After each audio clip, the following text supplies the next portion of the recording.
of what the LAFD did during this incident.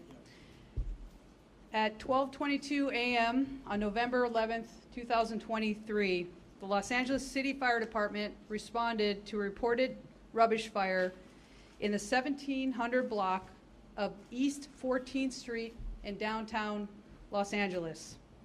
The first arriving fire companies found a large 200 by 200 foot storage yard with pallets, trailers, and vehicles well involved in fire with buildings that were exposed. The incident was immediately upgraded to a structure fire response with additional resources requested.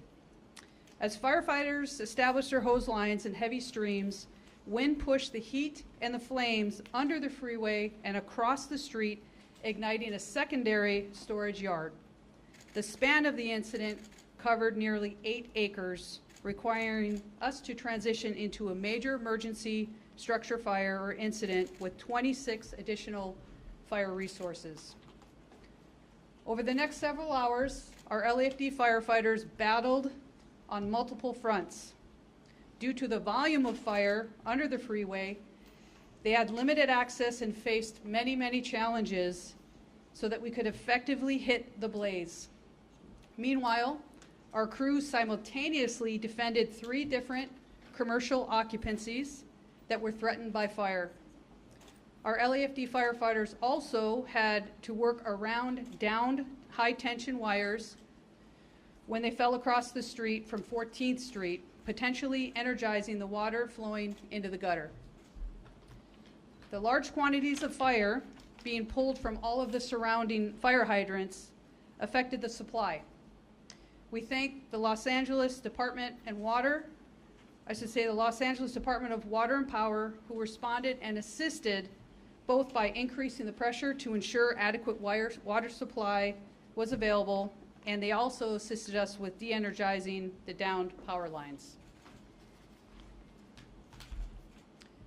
Our LAFD heavy equipment operators also responded to this incident, and we utilized our Thermite RS3 robotic firefighting vehicle, and we used excavators as well. The RS3 is used to extinguish and to assist us with moving fire debris around, and this also reduces risk to our firefighters. It made entry into an area under the freeway and flowed heavy streams of water onto the remaining flare-ups. Once it was safe to do so, we moved our excavator in. Our heavy equipment operators moved our debris around in that area to open it up and to allow us then to use additional water streams to penetrate the fire.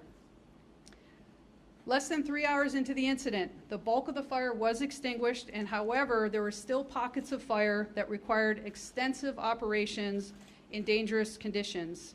The LAFD, LA County Health Hazmat, and Caltrans worked together to safely navigate the hazards and the concerns regarding the structural integrity of the Caltrans area. The engineers began their damage assessment of the freeway overpass superstructure. Ultimately, over 164 of your LAFD firefighters worked very, very hard. They worked through the night to extinguish the fire and successfully defended those 3 additional commercial occupancies that I spoke about earlier. Due to the intense fire conditions, one of our fire engines sustained severe damage during the course of the firefight. However, I'm very thankful to say that none of our firefighters were injured, and there was no injuries to civilians as well. Saturday night at 11 o'clock p.m., the LAFD and other local city government partners, including the LAPD, transitioned control of the incident to Caltrans District 7 for the investigation into the stability of the freeway. The LAFD is now in a supportive role as an agency where we will continue to support the incident with 1 engine on fire watch, as well as we are going to assist with the fire determination. Our arson section is supporting the state arson investigation as we speak. Next, I would like to introduce Firefighter Ortiz from the LAFD to provide remarks in Spanish. Thank you.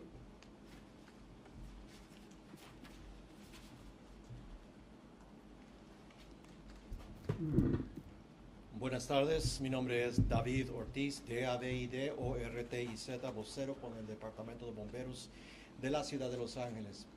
El Departamento de Bomberos acudió a una llamada de emergencia noviembre 11 a las 12:22 de la mañana. Llegaron a la cuadra 1700 de la calle 14 Este en el centro de Los Ángeles. Encontraron una yarda de almacenaje aproximadamente 200 por 200 pies donde había un incendio que estaba creciendo con rapidez. Este incendio, impelido por los vientos, rápidamente cruzó la calle y comenzó una segunda yarda de almacenaje. Los bomberos activaron sus recursos adicionales y combatieron por varias horas este incendio de bastante intensidad. Tenían limitado acceso debido a que eran áreas aseguradas con cercado y se les dificultó el poder poner agua y penetrar a las zonas donde se estaban quemando debido a la alta cantidad de almacenaje que había. Lo que sí pudieron hacer los bomberos fue defender 3 edificios comerciales en proximidad a este incendio y esos bomberos combatieron este gigantesco incendio de aproximadamente 8 acres con bastante agua y cantidades de mangueras de alta presión y alto galonaje. El agua que estaban usando fue a una capacidad que el sistema de hidrantes que usamos fue usado toda la capacidad que tenía y tuvimos que pedir la asistencia del Departamento de Agua y Poder para aumentar la cantidad de agua disponible.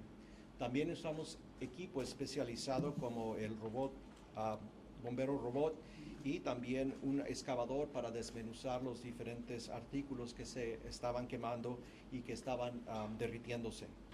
Esta operación continuó por varias horas y tomó más de 3 horas para controlar el incendio, pero el combate del incendio duró toda la noche entera, que los bomberos valientemente trabajaron duro y pudieron extinguir y controlar este incendio.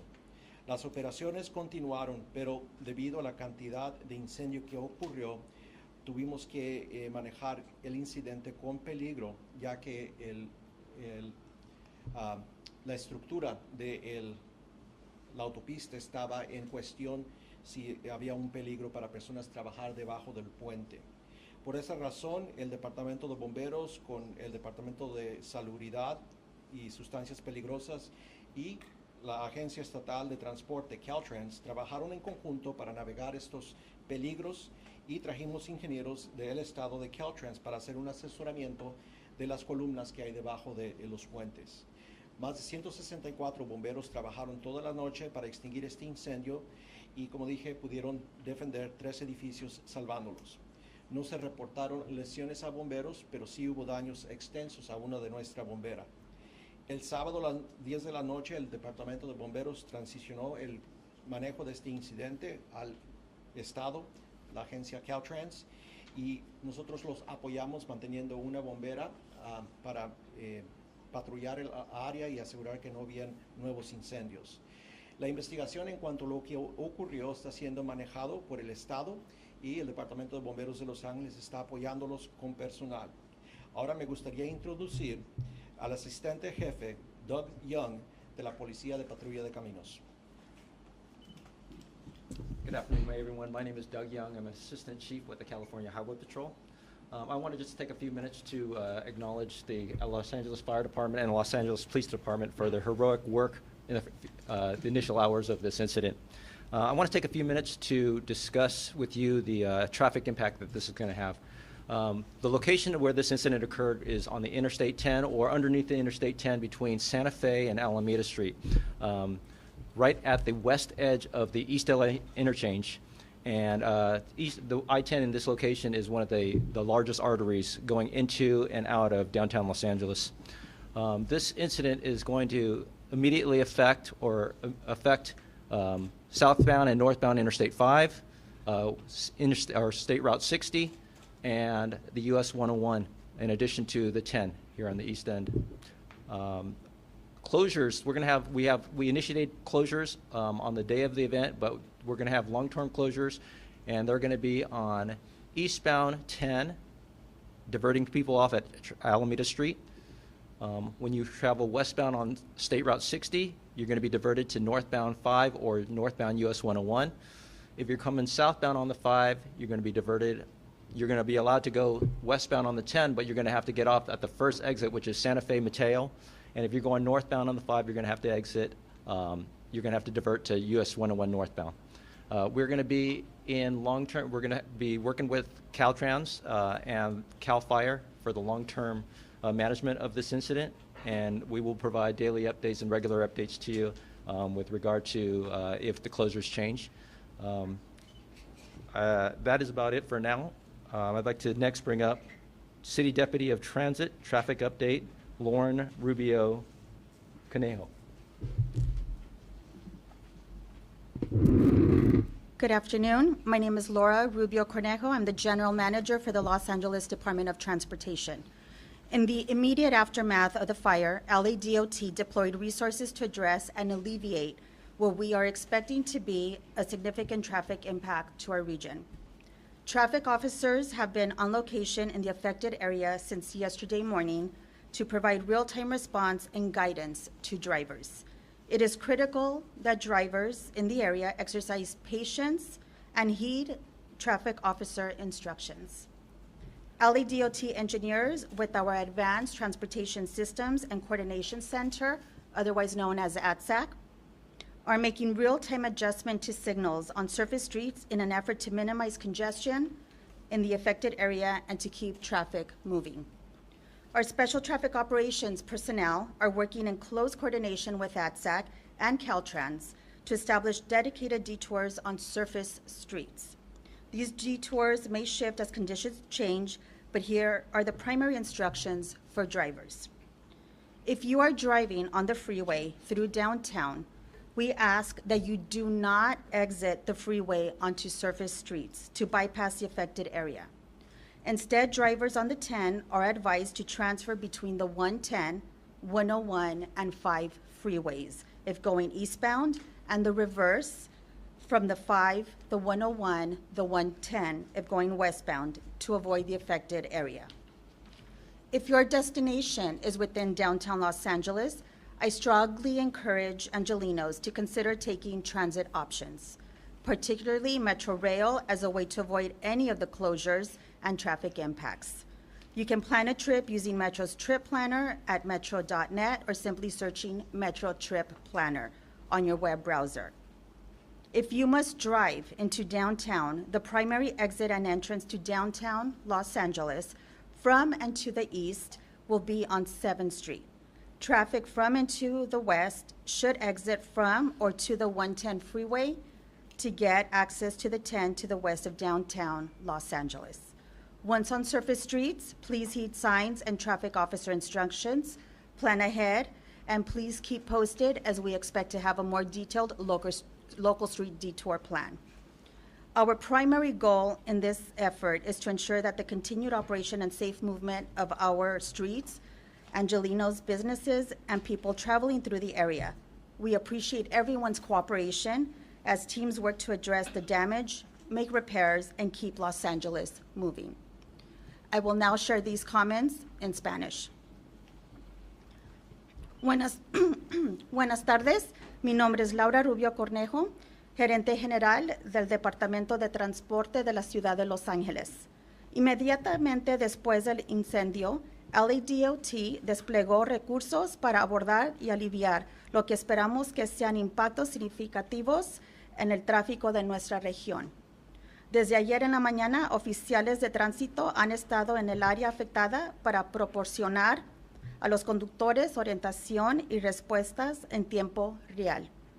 Es importante que los conductores en el área tengan paciencia y sigan las indicaciones de los oficiales de tránsito. Los ingenieros de LADOT, con nuestro Centro de Coordinación de Sistemas Avanzados de Transporte, también conocido como ATSAC, están haciendo ajustes en tiempo real a las señales en las calles adyacentes en un esfuerzo para minimizar la congestación en la área afectada y mantener el tráfico en movimiento. Nuestro personal de operaciones especiales de tránsito están trabajando de cerca con ATSAC y Caltrans para establecer desvíos exclusivos en las calles adyacentes. Estos desvíos pueden cambiar a medida que cambien las condiciones. Sin embargo, aquí están las instrucciones principales para los conductores. Si conduce por la autopista hacia el centro de Los Ángeles, pedimos que por favor no salga por la autopista hacia las calles adyacentes para evitar el área afectada. En cambio, se le recomienda que a los conductores en la 10 hagan transbordo entre las autopistas 110, 101 y 5. Si van en dirección este y al revés, desde las 5, 101, 110, si van en dirección oeste, para evitar la área afectada. Si su destino es dentro del centro de Los Ángeles, recomendamos a los angelinos que consideren usar las opciones de transporte público, en especial el metro, para evitar de alguna manera cualquiera de los cierres e impactos de tráfico. Usted puede planificar un viaje usando el planificador de viajes de Metro en metro.net o simplemente buscando planificador de viajes en Metro en su navegador web. Pedimos que estén al tanto, estamos preparando planes para las rutas locales también. Si debe conducir hacia el centro de Los Ángeles, la principal salida y entrada hacia el centro desde y hacia el este será en la calle 7. El tráfico hacia el oeste debe salir desde o hacia la autopista 110 para acceder a la 10 hacia el oeste del centro de Los Ángeles.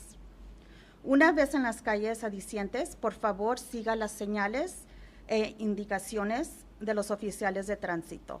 Planifique con anticipación y espere retrasos. Nuestro objetivo principal en este esfuerzo es garantizar la operación continua y el movimiento seguro de nuestras calles angelinos, de los negocios y las personas que viajan por el área. Apreciamos la cooperación de todos mientras los equipos trabajan para abordar los daños, realizar reparaciones y mantener a Los Ángeles en movimiento. A este punto me gustaría presentar al señor Tox Omishakin. I'd like to introduce Tox Omishakin. He will address you next. Thank you. Thank you. Good afternoon, everybody. I want to start off just briefly by thanking Mayor Bass and her team for all their efforts in helping us get to today where we can get to work on all the challenges related to what's been closed. Her first responder team, LAFD, LAPD, they've been all hands on deck to help us out at the state. So I just want to thank Mayor Bass for all of, her team and all her staff for all their help. Next, I want to thank Governor Newsom, who, when his team informed him of this incident yesterday, he jumped into immediate action to make sure that we had all the resources that we will need at the state to address this challenge. He immediately worked to, as you all know by now, declare a state of emergency and work with our federal partners, again, to make sure whether it be a process hurdle or financial hurdle that we may have, that we can get those hurdles addressed and move the repair and solutions for the I-10 forward. So again, good afternoon, everybody, and thank you for taking the time to come to this update on the closure of Interstate 10, the Santa Monica Viaduct just south of downtown Los Angeles, following the devastating fire early yesterday morning. The governor, mayor, and I got a chance to tour briefly this morning the site of this fire, and we saw the extensive damage under the freeway. But Caltrans, as some of you may know, has secured an emergency contract to begin restoration on I-10 immediately. Last night, the contractor crews took hazardous material samples and submitted them to the lab this morning. Once this analysis is done, they can start work to remove debris using industry practices for all the type of material that is located under the bridge. Then Caltrans structural engineers will have a clear and safe path to get under the bridge and conduct significant sound tests that are going to be needed. Further hazmat mitigation will continue tonight, and structural engineers will begin more detailed work immediately. I want to emphasize that our efforts on this are going to have to be 24/7 to get this roadway back open. But I'm not going to understate the challenge here. It is significant. The number of columns under this bridge, we're still going through all the impact to the column, to the deck of the bridge. So this is not going to be an easy task for our structural engineers at Caltrans. The safety for the workers and the public is paramount in this project, in this effort. So we strongly encourage everyone to work from home if they can in the coming days. We're also encouraging people to take the train, bus, or carpool if they can, or if they must travel. And as has been noted already by our chief from CHP and our local partners, use I-5, I-110, and State Route 60 around the closure throughout the closure period. Again, I repeat, this is a serious situation for our infrastructure, one that cannot be taken lightly, but I'm confident that our Caltrans team will be able to rise to the challenge and address the issues around getting this facility open. Our efforts with CHP and LAPD will also be critical as we, again, try to manage traffic and make sure the detours around the area of the incident continues to flow very well. I'll close with, again, I want to thank the women and men who've worked tirelessly since this incident happened in the wee hours of the early morning yesterday. They've worked tirelessly around the clock since 12:30 a.m. yesterday. These women and men, first responders, Caltrans, CHP, LAFD, LAPD, all of these folks are heroes in this effort. And I look forward to seeing us being able to deliver a successful outcome in this significant challenge that we have. Up next, a very important partner in opening up this state facility and getting things back flowing. And she's been on the ground as well, again, as I noted already with us early today. Please welcome Mayor Bass. Good afternoon, everyone. Thank you for being here today. To Governor Newsom, let me thank you for your leadership, responding immediately, declaring the state of emergency, and then being with us here today. We're also joined by our state partners, Assemblymember Santiago, State Senator Smallwood Cuevas, and Joan Sawyer are here with us today. And to all of our city departments for recognizing the urgency behind this disaster and working to accelerate the progress in order to repair the 10 freeway.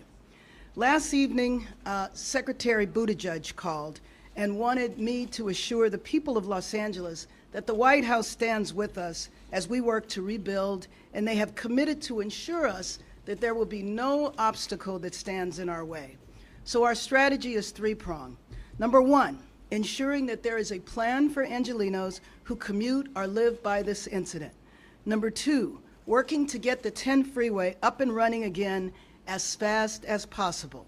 Number three, providing as much information as possible to ensure that our communities and commuters are well informed every step of the way. I want to thank Chief Crowley and the hundreds of firefighters that really risk their lives and safety and who battled the blaze for hours. Fortunately, there were no injuries or deaths, but we know the impact that this fire will have on the surrounding communities as people need to drive to work, school, and other activities. After the fire broke, I activated our Emergency Operations Center to attack this issue with urgency.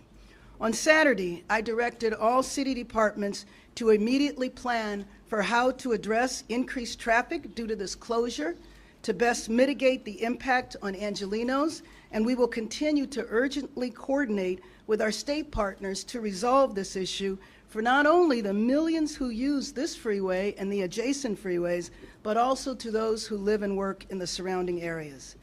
I want to ensure Angelenos that we are working day and night to make the repairs necessary to restore the freeway. For those of you that remember the 1994 Northridge earthquake, Caltrans worked around the clock to complete emergency repairs to the freeways, and this structural damage calls for the same level of urgency and effort. We will continue to provide updates as they come. We plan to have a press conference later today. Our general manager from the Department of Transportation verbally gave the routes, but later we will have charts and more up-to-date information. You can stay informed at emergency.lacity.gov/updates. Please plan for delays and check for alternative routes. Traffic officers are on location to alleviate traffic impacts. Please heed their instructions. Let me just say, Angelenos, a few months ago, we came together in a disaster, in an emergency. And around the city, everyone cooperated, and we were able to go through that, what was potentially a disaster, the hurricane, and there were no traffic deaths because everyone in the city cooperated. Angelenos, we need to have the same level of involvement and discipline that we did several months ago. Unfortunately, there's no reason to think that this is going to be over in a couple of days. We cannot give you an estimate of time right now, but as much as traffic is a challenge for all of us in our city, there will be no time like this when we will need to come together and all cooperate until the freeway is rebuilt. And I'm glad now to bring up our governor, who will address us. Governor Newsom. Thank you, Mayor, and thank you, Madam Chief, to all our state and local representatives. Thank you for this opportunity to update you on the state's now responsibility to answer the question we're all asking. When the hell is this going to get reopened? That is being assessed in real time. When I say real time, we quite literally just left an hour or so ago the site. As we walked out, our teams walked in, the hazmat teams, as well as the investigation teams led by CAL FIRE to determine the cause. Remember, this is an investigation as to the cause of how this fire occurred, as well as a hazmat and structural engineering question. Those are the primary responsibilities now that Caltrans and our team face as we move to address the immediate questions. That said, the second question we all want to answer is, when can we reopen this structure? And that question will be determined on the basis of safety, and that will be determined over the course of the next many hours as the structural engineers working with our fire investigators assess the specific damage. You can see physically from your own eyes the damage to the columns, dozens and dozens of columns. We haven't counted the entire number of columns, but you're getting closer to 100 or so columns, 400 plus feet of the structure that's been impacted. What appears on the outside to be problematic may not be the real problem. It's what lies underneath, and that's the bridge deck, and that's the primary focus now of our investigation, is getting into the bridge deck, looking at some of the wood structure that is part of that bridge deck in that center part, and determine, we believe a lot of that did burn, how that may have impacted that structure. Columns are a problem, but our ability to rebuild that is a much shorter time period than the bridge deck itself. So that's fundamentally the question that has to be determined and answered, is the impact of the bridge deck vis-a-vis the columns themselves in terms of timelines to reopen. Can you open a few lanes? Can you retrofit the columns? Is the bridge deck intact to allow for a few lanes to remain open? Again, has to be assessed on that basis of that investigation. Here's a timeline that's important. By 6 a.m. tomorrow, unless something significant occurs, we will complete the investigation as it relates to the origins of the fire. As I said, the teams quite literally are on the site right now. The structural work is being done concurrently, but they'll get in once that investigation is completely closed more forcefully to make a deeper assessment. The hazmat problems are real, and as a consequence, we're taking that seriously as it relates to debris removal before our contracting crews get in. Let's make a couple things clear. This is one of those heaven and earth moments. As the mayor rightfully said, this is a 24/7 operation, period, full stop. We are deeply mindful of Northridge in 1994, deeply mindful of the contracting strategies there. Invariably, you'll ask, will you consider contracts that provide incentives? That's being determined in real time. What will those incentives be? That's being determined in real time. What are the economic consequences of this, the impacts? That's being determined in real time. You'll recall the bonuses that were assessed in Northridge were on the basis day in and day out of the daily economic costs to the region. We can certainly assess they'll be substantially greater than they were in 1994. 300,000+ vehicles go through this corridor every single day. It's of significant consequence to the economy, to the health and safety of Angelenos, the impact to our schools, to vulnerable communities. All of that we take very seriously, and we're sober and mindful of the urgency to get this open. It's safety first, it's speed second. The contracting issues are not an issue any longer. That state of emergency waives any consideration in that space for the short run. We already have a contract secured. They're on site, the hazmat contract. It also includes some security. It also includes some traffic mitigation. They're already contracted. They're already on site. The ability now with the state of emergency to work hand in glove with the Federal Highway Administration also has been advanced. And I want to thank, as the mayor did, Secretary Buttigieg, the White House, for reaching out. As you know, the President of the United States will be in California within 48 hours. That's encouraging as well. The White House has appropriately taken this as seriously as it needs to be taken because of the economic consequences and the size and scope and scale of this incident. As it relates to size, scope, and scale, we're also not naive. A more contemporary example of the I-95 in Philadelphia, the great work that was done by my friend Governor Shapiro and the building constructions unions and others that were hand in glove in that operation. Again, another 24/7 operation. We're mindful of the best practices that were advanced in that effort, and we will be advancing similar best practices as it relates to our efforts here, informed by their experience. But I will say this, that is different, I won't say as daylight and darkness, but don't compare the two. The scale of this is substantially greater. The question is the damage substantially more problematic, again, being assessed in real time. So there are no rules and regulations that are hindrances to moving this operation forward. There will be none. Contracts are already in place, and let me double down on that as a proof point. We've already identified 2 million pounds of steel that is available to move in real time. So the supply chain issue specific to steel is not an impediment in the short term. We're already assessing the broader supply chain questions, again, in a worst case scenario as it relates to this incident.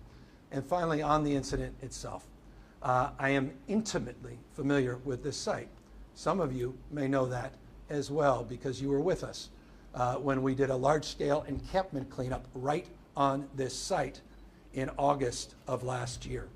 I personally participated in that. It was not a press conference.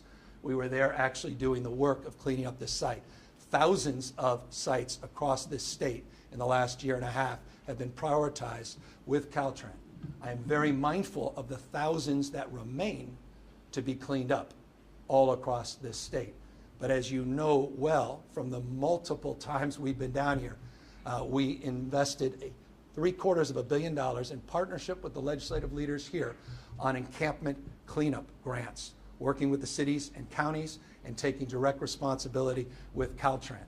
And they've been hitting and exceeding their numeric goals. We have a lot more work to do. That said, I'm mindful of the encampments in and around that site we cleaned up, and also mindful of those broader concerns around who is leasing these sites. And are they being monitored? Are they being held accountable? And the answer specifically on this site is yes. In fact, we're in litigation with the lessee. In fact, our inspectors have been out there on a consistent basis with citations. Their lease is expired. They're in arrears. We believe they've been subleasing the space. And we actually have a court date in early part of the new calendar year. More on that, because I imagine you'll be drawing down with more interest in that. More on that, and we will make it available in real time. But again, in a litigation posture, I want to be careful. But this is a site we're aware of, and this was a lessee that we're aware of that was in violation.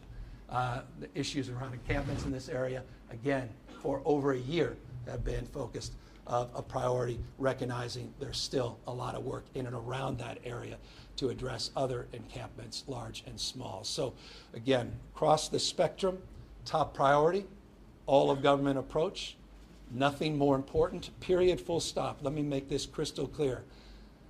Nothing more important for our administration, our collective administrations, and nothing, no daylight whatsoever is separating Mayor Bass and her team from our team.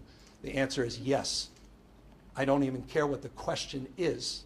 The answer is yes, in terms of what her needs are, what the county needs are, and I have all the confidence in the world, because this is not our first challenge, as the mayor rightfully posed, that the White House approach will be consistent with that as well.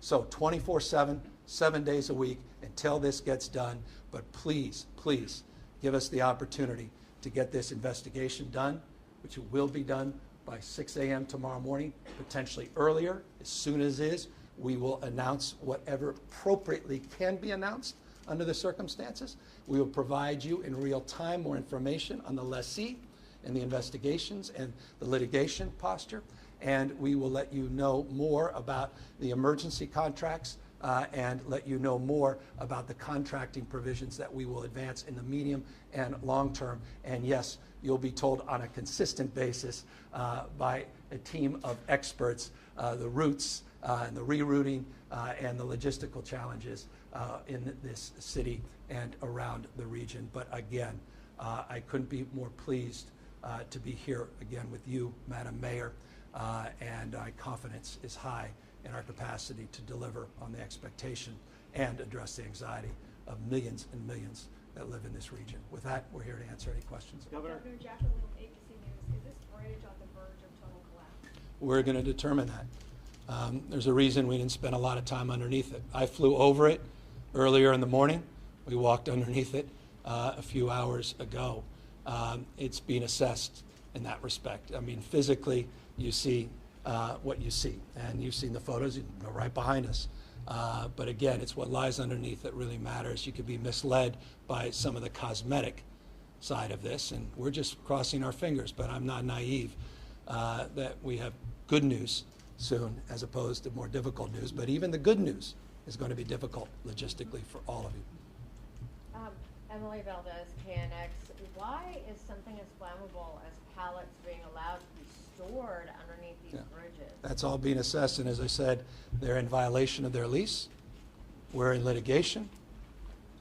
Their lease is expired, and we have been aggressive in addressing concerns as it relates to the lease itself. And I can assure you, already underway, as of yesterday, is a much deeper dive on all other Caltrans sites throughout the state of California, the current posture of the leases, the current litigation posture, the current enforcement posture, questions around increasing enforcement if necessary, and issues that continue to be top of mind. I say continue to be, as it relates to encampments that may or may not have anything to do with this, but as it relates to air rights and leases, absolutely, that's the one question the mayor and I asked each other right when we met within moments visiting this site. Exactly. Let me, before we take another question, also recognize the CEO of Metro, Stephanie Wiggins, LAPD Chief Michael Moore, and the Office of Supervisor Hilda Solis is here. I also mentioned earlier that our next press update will be at 4 o'clock here in this building, and we will at that point in time go through with charts traffic routes. Hopefully we'll also have the superintendent of schools, Cavallo, who I've spoken with this morning, so he knows the situation and is going to have to relate the information to LAUSD family. Governor, and I don't know if this question is for you or whomever. Coattail on my colleague's question, Steve Gregory, KFI, by the way. I'm curious then, you were talking about you've had issues with the people leasing this property for a year. Can you talk about which agency issues the citations and what are the consequences? I mean, how far do you let? Well, we're in litigation. We're going to court on this. The Right, but- consequences are profound. There's fines. There's legal consequences. So no, we'll get you the details of the posture of where we are as it relates to the enforcement actions. Caltrans is the one agency that's responsible for oversight and for making that assessment. But again, we're in a litigation posture with this lessee. The lease has expired. And we believe they've subleased the space to multiple sublease. With multiple subleases. That's part of the litigation posture. We're familiar with it, and I want to just clarify something. We were out there separately on encampment cleanups a year ago. As it relates to the details of the first enforcement actions, we will provide that to you once we get those details. We're getting all of that information, and we want to put it out once so we get it right and nothing is misreported. Who's the lessee? The lessee, yeah, that's all part of it. We're going to provide all that information for you in real time. The lessee, the details of litigation posture, the enforcement actions, when they took the original lease. More detail will be provided as quickly as we get it. I want to put it out together, including the name of the lessee. Just to clarify, the pallets were being stored there illegally? Not suggesting that. Okay, that's We'll what let I you wanna know what those clarify. are exactly.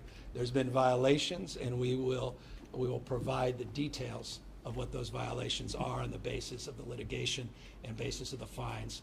Again, whole purpose of that was to give you a sense of what we know, and then we'll get the details and provide that and make it public to the extent it's appropriate. And I want to be clear, because we are in a litigation posture, and there'll be certain legal constraints in that space. And I understand the hell out of Street Fox 11. I understand that, and I appreciate the fact you're going to provide more information. But are there policies that have to deal with flammable materials? Of course there and airspace rentals? Of course. Yeah, absolutely. Yes, And so these would have been the violations? correct. Okay. Or other violations, as it relates to subleasing, or other violations that we will provide more information to you in a very short period. Again, please, I know the need to speculate. You shouldn't have told us. Well, I think it's more important to be transparent about this, and I think you have a right to know. All of us do as taxpayers.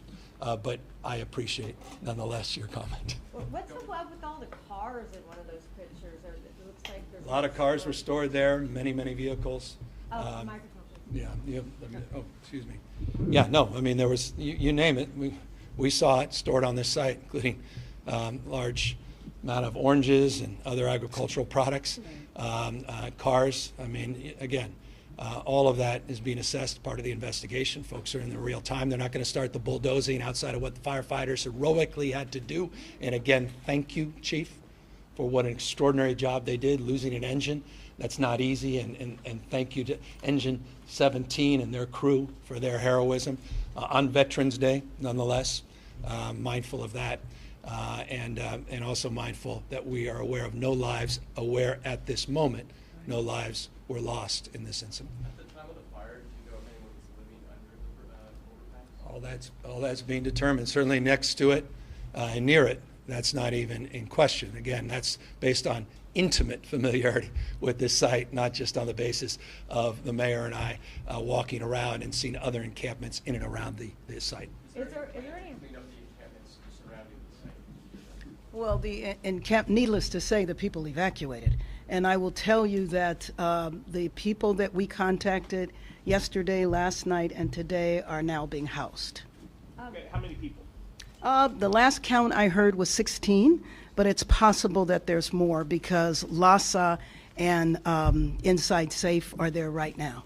What about, is there anybody living residentially No. in that area? No, this is all industrial. There's no homes in the area. Governor, I wanted to go back, when you talked about the cleanup when you were there last year, and I remember when you were down there, was that while the place was being leased or prior to being, was it still state property?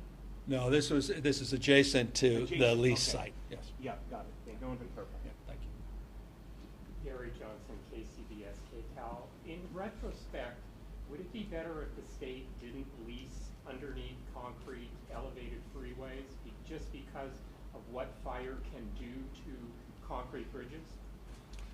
Just coming on that. Look, Secretary of Transportation. Just quickly, Tokso Mashakin, Secretary of Transportation. Look, this is a common practice around the country. There are states all across the country that do exactly this type of practice. But based on the conversations that we've been having over the last 24 hours, this is something that's going to be reevaluated from a safety standpoint, whether or not we should continue to do things like this, at least to the point of also looking at what's being stored specifically, you know, vehicles with gasoline under it or wooden pallets, things like that we're going to look at to make sure that whatever agreements we have address whether or not those types of items should be allowed on site. But I'll assure you, this is common practice around the country as far as state DOTs using that right of way for storage. Mr. Secretary, then, Yeah. is it possible then, separate from the lawsuit or the litigation you're involved in, is it possible that the lessee could be held liable for all of this? If it's found that the point of origin is in that property? Yeah, don't want to speculate on that at all. As the governor noted, this is in litigation right now. We know who the lessee is. Right, but those are separate issues. Sure. So I'm talking about if, in fact, this. But that's, if I may, just, Microphone, Yeah. please. yeah, that's part of the investigation. We've got a team investigating the determination of how this started. Once we determine how this started, we can then get into questions like that. I just don't want to speculate on a hypothetical. We will determine who's responsible. That's why we have a team of people that's on site as we speak. As it relates, by the way, to the issue of air rights, it is an interesting question because there's been a lot of desire for cities and counties to actually get air rights from Caltrans to build structures, to build homeless communities, and do more to address some of our issues of poverty in this state on these very sites. So the question's the right question. We're already now reviewing those complexities as it relates to existing leases and looking at ways that we clearly can improve the public safety components of those leases going I forward. just have one question of curiosity. The money that comes from these rentals goes to the public transportation account and then are made available to mass transportation. How impactful will it be if you didn't do that? I mean, how significant are the funds that come from these leases? Again, that's all things that we'll be assessing over the next several days, like how much revenue we actually get from all this airspace lease that we do, what it goes into, the impact that it will have if we were to happen to say we're going to stop doing these leases. So that's all going to be under assessment over the next several. Fill that void somewhere, right? Absolutely, So absolutely. you would have Yeah. an issue with money right there, right? Look, of course, this is not. It's not inconsequential. What you're talking about is practice that exists not only across this country. I was just overseas around the globe, and so clearly, this circumstance requires a sober reflection of those practices, mindful of the multi-year leases that exist for very safe practices, mindful that we've been moving to improve these sites, to open them up to the public for other purposes, in some cases take down fences, remove storage and unsightly materials, parks and parklets that are part of this, dog walk parks, et cetera. So it's a complex question, and I can assure you, as of yesterday, it's one we're asking ourselves, and as soon as we answer it, I will make it public to you in terms of what our thinking is in the space. One final question. I know you can't give us a time. Question. Okay, wait, I know you can't give us a timeline, but are we talking months or years before this is fixed? Well, I like what you just said. What was the first thing you said? I know you can't give us a timeline. Thank you for that. There you go. Question asked, question answered. Yeah, so Yes. the, Final question. final question. The reconstruction of this round-the-clock working, is there any plan well, can you, based on these photos behind you, you say that the damage is significant, right? It is significant. What's the odds that the thing's gonna have to be redesigned altogether, or are you just gonna repair what you have? See, again, it's being assessed right now, and it's too early to say. We can't speculate because they have to assess to see how deep the damage is, how damaged the structure is or not. Mayor So, Bass, last question. can Mr. Secretary clarify something? Sure. I thought you mentioned that the results of the hazmat materials need to be analyzed, and those results need to be known before repairs can take place. Correct. So is there a timeline on when you're going to know what the results of the materials? We believe, the governor actually mentioned this, 6 o'clock tomorrow, the investigation will be fully complete. Hazmat will continue to occur. Hazmat's already started. Hazmat work is already started. And as soon as all the hazmat work is done, our structural engineers will be able to go in and figure out exactly the extent, like the governor mentioned, to the columns and to the bridge deck. Those are the significant parts that we're concerned about. The bridge deck itself and the columns, and that can happen within the next 24 hours, we believe. But let me just caution. Yeah. Yesterday, samples were already submitted to the lab, hazmat samples, and as well as structural debris-related samples. So that's a process in real time that can unfold over time. Again, first things first. Fire investigation, get it complete, will be completed at the latest tomorrow morning at 6 a.m. Number two, complete the hazmat so that we can remove all the debris, and then we can get those structural engineers working full-time, not just part-time, side by side as they currently are with the hazmat teams, to really get in, particularly the bridge deck, and then fulfill the obligations on getting more samples done in real time. All the other rules and regulations have been cleared as it relates to moving quickly, identifying contractors and the rest. As I said, the rebar, the supply chains, the mindset of 24/7, the ownership of this, the consequences to the economy, all considered in the context of those medium and long-term contracting strategies and goals. So want to get through. We'll know a lot more tomorrow morning, and that will allow us to then give you some interim timelines as to whether or not we have the capacity to do some short-term fixes, open up just a few lanes, or the entire deck has to be restructured or completely rebuilt. How soon Next after will we press find conference out? at 4 How soon o'clock. after the 6 a.m. will we find out results in this? We're going to do a press conference early tomorrow morning, again, because of traffic. We need for people to know. Next press conference, 4 o'clock. See you then. Thank you. Thanks, everybody. Thanks, everybody. What time? 4 a.m., 4 p.m., a couple hours. like today, 4 p.m.? Right. Oh, yeah. 6 a.m. God, that is the worst way to have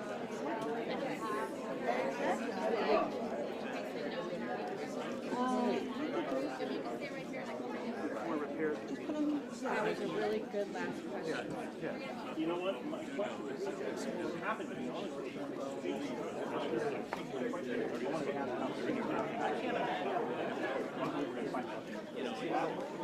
No, I mean, there's so many questions with this.